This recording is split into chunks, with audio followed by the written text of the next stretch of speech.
Hello learners, welcome back to my YouTube channel. And इस video में मैं आप लोगों के साथ डिस्कस करने वाली हूँ पार्ट 6, जो कि हमने स्टार्ट किया हुआ है change in profit sharing ratio among existing partners, जो कि एक वन ऑफ द टॉपिक है अकाउंटिंग फॉर पार्टनरशिप फर्म्स का। ठीक है। और इस पार्ट में हम लोग डिस्कस करेंगे कि कई बार पार्टनर्स ये चाहते हैं कि रिजर्व्स, एक्यूमुलेटेड प्रॉफिट और लॉसेस को हम लोग बुक्स में रिटेन ही करेंगे आफ्टर चेंज इन। ठीक है, चेंजिंग के बाद भी हम उनको रखना चाहते हैं और फिर एडजस्टमेंट की जाती है उनके कैपिटल अकाउंट से। तो इस सिचुएशन में हम लोग क्या करेंगे? ठीक है, क्योंकि इससे पहले के जो 3 पार्ट हैं आपके, जो है 3, 4, 5 जो मैंने आपको करवाए हैं, उसमें मैंने आपको ये बताया था कि कैसे हम इनका ट्रीटमेंट करते हैं, रिजर्व्स वगैरह का कैसे उनको हम डिस्ट्रीब्यूट कर देते हैं पहले ही। बट ये सिचुएशन भी आ सकती है, तो आपने हम कुछ भी नहीं कॉन्सेप्ट छोड़ेंगे ताकि आपको हर एक कॉन्सेप्ट अच्छे से क्लियर हो। ठीक है। तो पहले वाला अगर कोई पार्ट मिस किया है तो उसकी जो है आपको जो भी वीडियोस हैं उनकी प्लेलिस्ट का लिंक मैंने आपको डिस्क्रिप्शन बॉक्स में प्रोवाइड किया है, आप लोग वहाँ क्लिक करके देख सकते हैं। ओके, तो हम स्टार्ट करते हैं पार्ट 6 को। देखो, हमारा क्या है topic, adjustment of reserves, accumulated profit and losses through partners capital account, that is when these are to be retained in the books. Otherwise हम क्या करते हैं, रिजर्व्स को डिस्ट्रीब्यूट कर देते हैं, लॉसेस को कर देते हैं, डेफर्ड रिवेन्यू एक्सपेंडिचर को कर देते हैं ना। बट कई बार वो चाहते हैं रिकॉन्स्टिट्यूशन ऑफ द फर्म के बाद भी ये चीज़ें रहें, तो उस सिचुएशन में क्या करना होता है? देखो, sometimes the partners may decide that existing balance of profit and loss account or reserve should continue to appear at the same amount in the balance sheet of the reconstituted firm। अब जो reconstituted firm है उसमें same amount में ये चीज़ें रहें। ठीक है। However, इसके लिए एक entry for the net effect of reserve, एक नेट इफेक्ट हम निकालेंगे। Reserves, accumulated profit and losses is past since they were earned in the past। देखो, वो चेंज रेशियो के चेंज होने से पहले की हैं, तो इसके लिए हमें उनके नेट इफेक्ट की एडजस्टिंग एंट्री तो पास करनी पड़ेगी। तो वो जो एडजस्टमेंट एंट्री पास करते हैं वो हम पास करते हैं थ्रू पार्टनर्स कैपिटल अकाउंट, उनके सेक्रीफाइसिंग या गेनिंग रेशियो के अकॉर्डिंग। देखिए, जैसे अब इसमें क्या था, पहले जब आप डिस्ट्रीब्यूट कर रहे थे ओल्ड रेशियो में कर रहे थे, बट यहाँ पे हम उनकी कैपिटल अकाउंट में एडजस्टमेंट करेंगे उनके सेक्रीफाइसिंग या गेनिंग के शेयर के अकॉर्डिंग। ठीक है। तो जो गेन और सेक्रीफाइस प्रॉफिट शेयर होगा हर पार्टनर का, वो कैलकुलेट कर लेंगे और उसी के बेसिस पे हम लोग एडजस्टमेंट एंट्री को पास कर लेंगे on the basis of gain और sacrifice profit share. This is because at present the partners are entitled to share such reserves, profit and losses in the old profit sharing ratio। मैंने आपको बताया था अगर डिस्ट्रीब्यूट करते तो old profit sharing में ratio करते, लेकिन फ्यूचर में जब उसको वो शेयर करेंगे, उन रिजर्व्स वगैरह को डिस्ट्रीब्यूट करेंगे, तो वो नए प्रॉफिट शेयरिंग रेशो में करेंगे। तो इसके लिए नेट इफेक्ट तो हमें देखना पड़ेगा ना। ठीक है।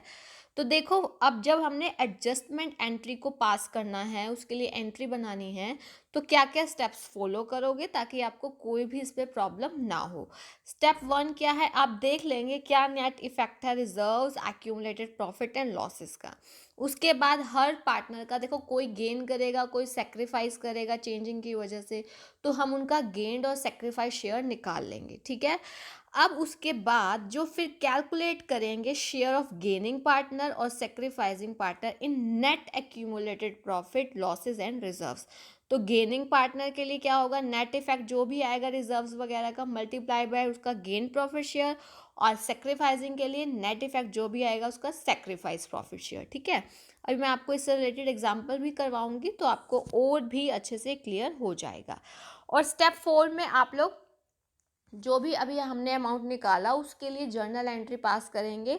अगर पॉजिटिव इफेक्ट, अगर हम सारे जो भी है एक्यूमुलेटेड रिजर्व, प्रॉफिट और लॉसेस में अगर देखें तो पॉजिटिव आ रहा है, अगर हमारा यानी कि प्रॉफिट में आ रहा है, तो जो गेनिंग पार्टनर्स हैं वो क्या हो जाएंगे, डेबिट हो जाएंगे, और सेक्रीफाइसिंग पार्टनर्स जो हैं वो क्रेडिट में जाएगा उनकी, क्योंकि वो सेक्रीफाइस कर रहे हैं। अब देखो, कैपिटल और करंट अकाउंट ये आपको बताया हुआ है कि किस सिचुएशन में कैपिटल, किस सिचुएशन में करंट। फ्लक्चुएटिंग मेथड यूज़ कर रहे हैं तो आप कैपिटल अकाउंट करेंगे, फिक्स्ड कर रहे हैं तो करंट वाला। ठीक है।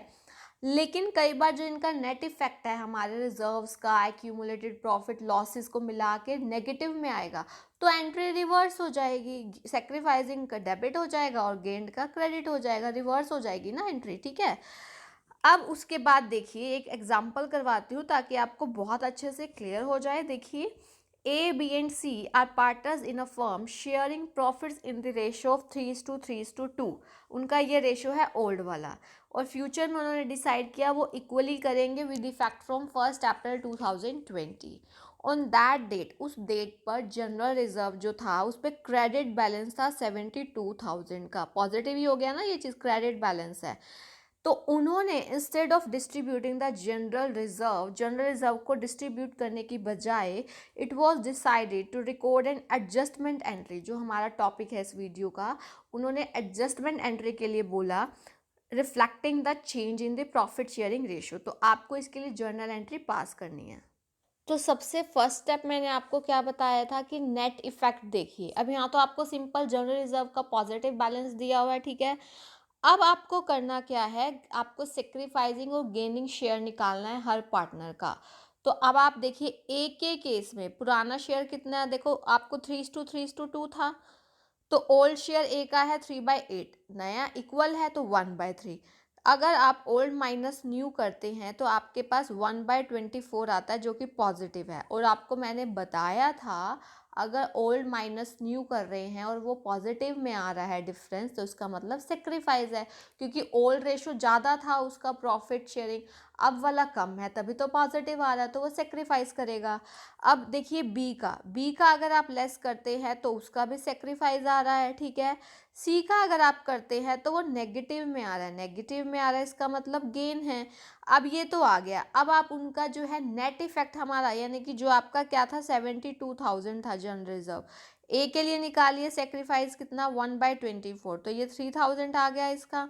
ऐसे ही बी के लिए भी 3,000 आ जाएगा। लेकिन सी ने गेन किया है, कितना गेन किया है 72,000 इंटू में 2/24, तो ये 6,000 आ जाएगा। तो जो गेनिंग वाला है पॉजिटिव है ना, तो गेनिंग वाला, अब आपका नेट इफेक्ट देखिए रिजर्व्स का पॉजिटिव है, तो गेनिंग वाला सी तो डेबिट हो जाएगा 6,000 से।